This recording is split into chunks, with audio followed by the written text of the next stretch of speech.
কি? আমি যদি আমার 20 টাকা না পাই? কি করবেন আপনি? কেস করবেন? হাইকোর্টে আপিল করবেন? করবেন কি? এত কিছুই কখন করতে চাইলাম শুনি?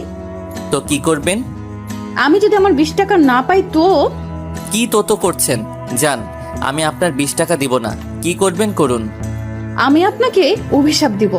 হোয়াট? কি দিবেন? আরে মশাই, অভিশাপ দেব। ওহো, আমি তো ভয় পেয়ে গেলাম। আপনি মজা করছেন তো? আজকের পর থেকে আপনার জীবনে শান্তি খুঁজে পাবেন না। শান্তির মা আপনাকে ডিভোর্স দিয়ে চলে যাবে, আর আসবে না, মাথায় রাখবেন। কাব্য ভাবছে কি অদ্ভুত রে বাবা, কে না কে আমায় অভিশাপ দিচ্ছে। কি বোকা বোকা কথা। কণ্ঠ শুনে যেমন কেউ প্রেমে পড়ে যাবে, তেমনি কথা শুনে ব্রেকআপ করে। দেখ, দিনটাই খারাপ। অফিস থেকে বাসায় ফিরতে কাব্যর বোন বলতে লাগলো, ভাইয়া আজ তোর হবে। কি হবে রে? আজ পাত্রে দেখতে যাওয়ার কথা ছিল, আর তুই প্রতিবারের মতো এবারও ভুলে গেছিস। উফ, একটু মনে ছিল না। মা কোথায়?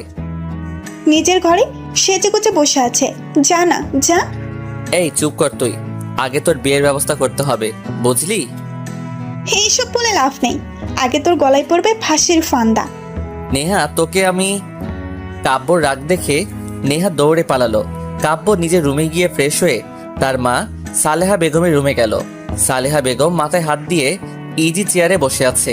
সালেহা বেগমকে এমন দেখে কাব্য ভাবছে, হইছে, কাব্য আজ তোর 12টা বাজবেই। মা, আসবো?